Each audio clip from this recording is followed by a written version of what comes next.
it hurts because, you know, it's all kind of different situations been going around, as far as immigration. But to see people like disrespected like that, and the federal government just being too heavy-handed and disrespectful, going to churches and weddings and Okay. That video pissed you off. It should. It should. You're not wrong. You're not wrong. I mean, all the feelings, all the emotions, I had them too. What did you think would happen? We know your history. We know how you. Bro, I hate being a thinker, but I just got to I just got a few things I want to just run by you guys real quick. All right. Number one, this is a case study, right? While although Ice Cube wasn't exactly MAGA, we know what role he played, right? He's not like your typical MAGA neighbor, with the flag out in front of the house. But we know what role he played. We know how we got here with Trump's first term, in between not meeting with, Vice President Harris. We know how we got here. But the idea is that we can use him as a case study for a few things, three things to be exact. Number one, is this what leaving the cult looks like? Is this what snapping out of it looks like? And if it is, while I do respect everyone's initial response, right, of being angry, right, like how dare you now feel remorse after you enabled this? I'm with you. If we're a bit too harsh in how we handle it, right? We want to. There should be some, there should be some reprimanding. But if we're too harsh, what signal do we send to the other people, especially those that are deep in the MAGA cult, that are recognizing something is wrong? Now, you don't necessarily have to answer that, but I know what you're probably thinking. This is Trump's second term. Hopefully there isn't a third one. But what if we need those people if bro try to do a third term, right?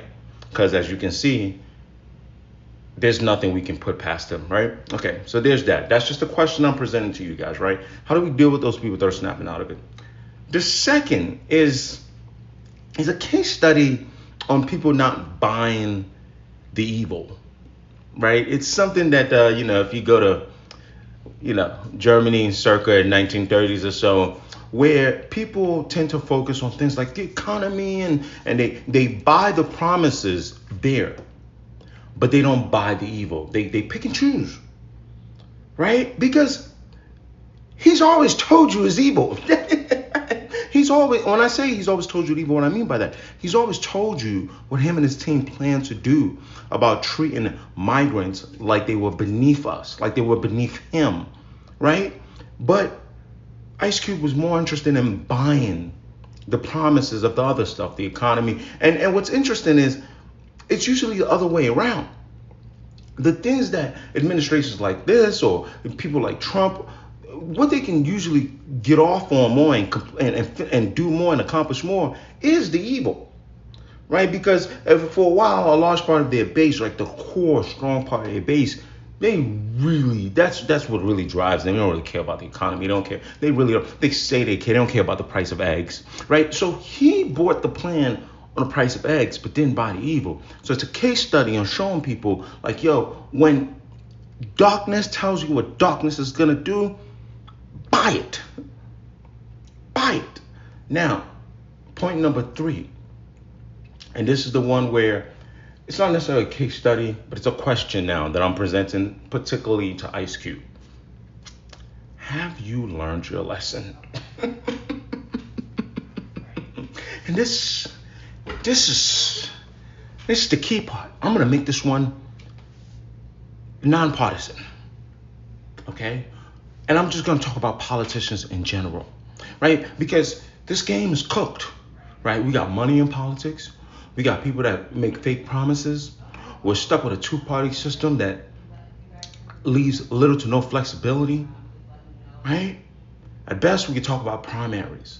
And we're seeing an influx of candidates on the left that are extremely progressive, and some on the right that have already been, somewhat, has some notoriety, right? So we've seen that party complete its full swing to the right under the guise of MAGA.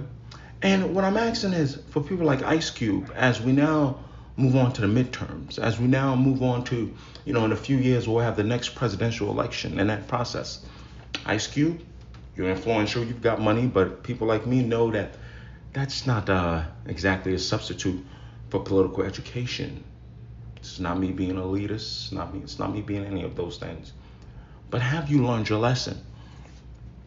Because I hear you, right? I could have just unleashed for 7 minutes a screw Ice Cube. I heard you. But now, the question is, have you learned your lesson? Next election, J.D. Vance pulls the same thing. Pulls and says the same thing. Point two, will you buy the hate or will you buy the policy?